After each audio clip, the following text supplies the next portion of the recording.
Hey there, welcome back to the channel. In this video, I'll show you how you can delete payment method on Afterpay. It's easy to do.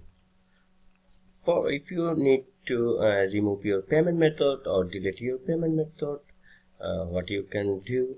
So let's see. First, open your Afterpay app on your device and log in with your credit. After logging in the bottom you will see three options: shop, in-store, and my clear pay. Tap on my clear pay, then you will redirect it to this page. From here, tap on the gear icon from the top right.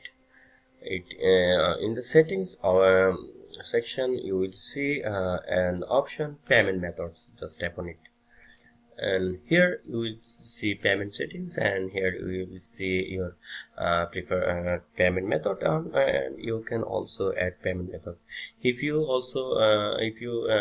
click on preferred payment method, it will be redirected to this, but you cannot delete or remove your payment method from here. What you have to do, go Apple Wallet or Google Wallet, and from here remove the Afterpay payment method, and this is automatically removed from here.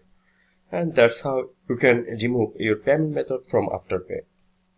If you found this video helpful, don't forget to keep a like.